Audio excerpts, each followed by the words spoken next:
퇴직을 맞이한 첫 해는 누구에게나 혼란과 기대가 교차하는 시기다. 오랫동안 몸담아온 일터에서 벗어나면 마치 세상에 홀로 내던져진 듯한 허전함이 몰려오고 자유와 해방을 기대했던 마음은 금세 불안과 두려움으로 뒤바뀌곤 한다. 퇴직 후 첫 해는 단순히 직장을 떠난 시간이 아니라 앞으로 남은 수십 년의 노후를 어떻게 살아갈지 방향을 잡는 중요한 전환점이다. 많은 이들이 이 시기를 가볍게 넘기지만 바로 이 시기에 무엇을 하느냐가 이후 삶의 안정과 행복을 좌우한다. 은퇴를 준비한 사람이라도 현실 앞에서는 흔들리기 마련이고 준비가 부족한 사람이라면 더욱 크게 무너질 수 있다. 결국 첫 해에 꼭 붙들어야 할 단 한 가지가 있다면 그것은 새로운 삶의 리듬을 세우고 일상을 재정비하는 일이다. 한 기업에서 임원으로 정년을 마친 62세 김 선생은 평생 일에만 몰두하다가 퇴직하자마자 하루가 무너져 내리는 경험을 했다. 출근할 이유가 사라지니 늦잠을 자고 끼니도 대충 때우며 시간 감각이 희미해졌다. 가족과 대화도 줄어들고 친구들조차 각자 바빠 쉽게 만나기 어려웠다. 그는 내가 왜 살아야 하나 하는 허무감에 빠졌다. 그러나 지역 복지관에서 우연히 열린 글쓰기 프로그램에 참여하면서 달라졌다. 하루에 글을 쓰고 발표하는 작은 습관이 생기자 삶의 리듬이 다시 살아났고 무엇보다 자신이 여전히 사회와 연결되어 있다는 느낌을 되찾았다. 첫 해에 자신을 붙들어줄 무언가를 찾지 않았다면 그는 깊은 우울에 잠겨 더 무너졌을 것이다. 또 다른 사례로 58세에 조기퇴직한 박 씨는 은퇴 직후 경제적 여유가 있다고 생각해 아무 계획 없이 여행과 소비에만 집중했다. 그러나 첫 해가 지나면서 예금 잔고가 빠르게 줄어드는 것을 보고 불안이 찾아왔다. 이를 떠난 해방감 속에서 생활 패턴이 무너진 것이 문제였다. 소비는 늘었지만 규칙적인 생활과 자기개발은 없었다. 결국 그는 뒤늦게 작은 아르바이트와 자원봉사를 시작하면서 새로운 생활 리듬을 찾았다.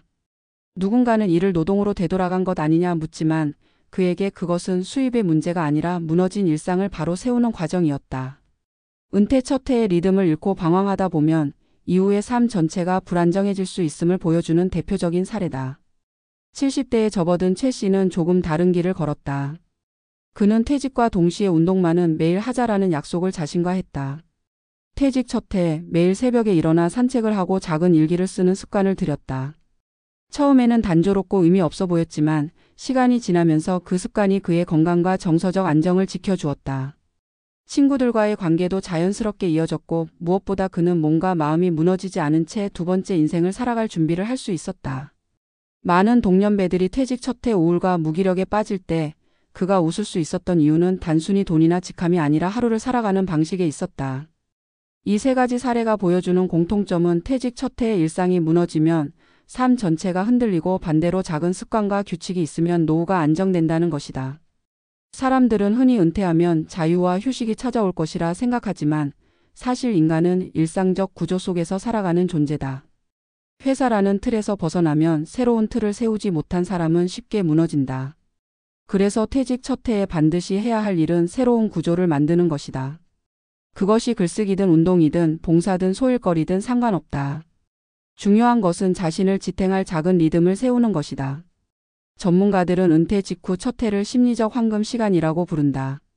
이때 자신을 돌보고 새로운 삶의 리듬을 만들면 노후 전체가 안정되지만 방치하면 우울과 무기력, 건강 악화로 이어진다. 퇴직한 사람들의 절반 이상이 첫 해에 체중 증가, 수면 장애, 대인관계 단절을 경험한다고 한다. 이는 단순한 적응 문제가 아니라 삶의 구조 붕괴 때문이다. 직장이 제공해주던 사회적 관계, 시간 관리, 역할이 사라지면서 생기는 공백을 메우지 못하면 무너질 수밖에 없다. 따라서 퇴직을 앞둔 이들이 반드시 기억해야 할 것은 돈보다 리듬이다. 재정은 조금 부족해도 조절할 수 있지만 무너진 일상은 회복하기 어렵다. 은퇴 첫 해의 일상의 구조를 세우는 일은 노후를 위한 보험이자 삶의 지속력을 위한 필수 조건이다. 누군가는 봉사활동에서 의미를 찾고 누군가는 소일거리 일자리를 통해 경제적 보탬과 삶의 활력을 얻으며 또 누군가는 취미와 학습으로 자신을 성장시킨다. 중요한 것은 나만의 새로운 하루를 설계하는 것이다. 그 하루가 모여 은퇴 후의 인생을 지탱한다. 퇴직 후 첫 해는 누구에게나 위기이자 기회다. 이 시기를 그냥 흘려보내면 무너지고 작은 습관과 규칙으로 붙들면 새로운 길이 열린다. 결국 은퇴 후 첫 해에 반드시 해야 할 단 한 가지는 자신을 붙들어줄 새로운 일상의 틀을 만드는 것이다. 그것이 곧 무너짐을 막고 후회 없는 노후를 살아가는 출발점이 된다. 퇴직 후 첫 해가 왜 그토록 중요하다고 이야기되는가를 조금 더 깊이 들여다보면 결국 인간이 살아가는 데 필요한 세 가지 축, 즉 경제적 안정, 사회적 관계, 그리고 심리적 균형이 동시에 흔들리기 때문이다. 직장이라는 틀이 제공해 주던 급여는 생활비와 노후 자금으로 이어지는 안전망이었고, 동료와의 관계는 사회적 유대감을 보장했으며, 매일 아침 정해진 시간에 일어나 출근하고 퇴근하는 규칙은 하루를 지탱하는 리듬이었다. 이 세 가지가 한순간에 사라지는 순간 사람은 자신이 그동안 얼마나 이 구조에 의존해 살아왔는지 깨닫게 되고, 그 공백을 채우지 못하면 곧바로 무너지는 것이다. 그래서 퇴직 후 첫 해는 단순히 직장을 떠난 시기가 아니라 남은 인생을 어떤 축으로 세울 것인지에 대한 재설계의 과정이라 할 수 있다. 많은 사람들이 퇴직 후 첫 해를 방학처럼 생각한다.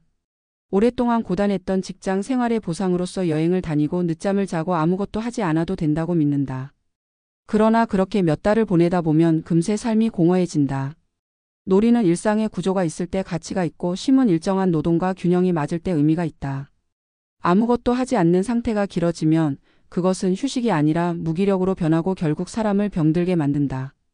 실제로 은퇴자들을 대상으로 한 조사에서도 첫 해에 무계획으로 시간을 보낸 이들이 우울증과 불안감을 겪는 비율이 높게 나타났고, 반대로 일상적 목표를 세우고 규칙을 지킨 이들은 건강과 관계 면에서 훨씬 안정적이었다는 결과가 있다.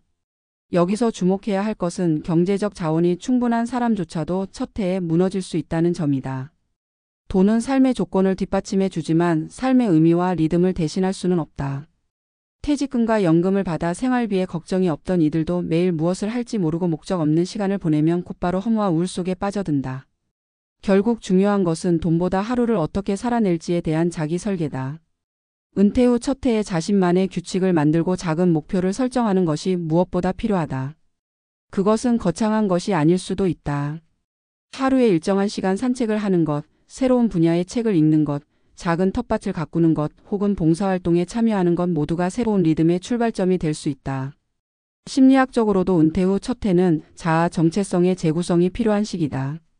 직장 생활을 통해 형성된 역할 정체성은 개인의 자존감과 깊이 연결되어 있다. 누군가는 자신을 교사로, 누군가는 회사의 팀장으로, 또 다른 누군가는 연구자로 살아왔다. 그런데 그 모든 호칭이 사라지면 나는 누구인가라는 질문에 맞닥뜨린다. 이 공백을 채우지 못하면 무가치감과 소외감에 빠지고 심리적으로 흔들린다. 따라서 퇴직 후 첫 해에 새로운 정체성을 발견하는 작업이 반드시 필요하다. 그것은 새로운 직업이 될 수도 있고, 사회적 기여 활동이나 자기 개발의 과정이 될 수도 있다. 중요한 것은 나는 여전히 의미 있는 존재라는 확신을 스스로에게 줄 수 있어야 한다는 것이다. 사회적 관계 역시 퇴직 후 첫 해에 크게 흔들린다. 직장이라는 조직이 제공하던 관계망이 사라지면 그 빈자리를 대체할 새로운 인간관계가 필요하다. 그러나 준비 없이 첫 해를 맞으면 자연스럽게 관계가 끊어지고 고립으로 이어진다. 실제로 은퇴자들의 가장 큰 어려움 중 하나는 대화할 사람이 줄었다는 것이다. 이때 필요한 것은 의도적으로 관계를 맺고 유지하려는 노력이지만 그것이 쉽지 않다.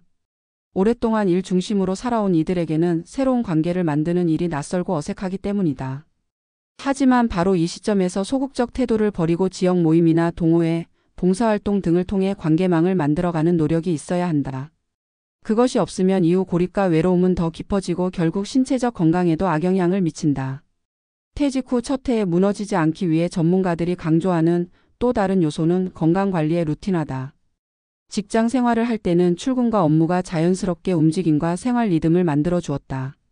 하지만 은퇴와 동시에 이런 신체 활동이 급격히 줄어들면 건강은 빠르게 나빠진다.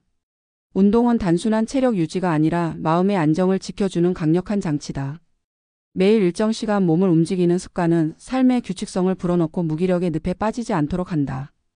따라서 퇴직 후 첫 해에 운동을 시작하는 것은 선택이 아니라 필수라 할 수 있다.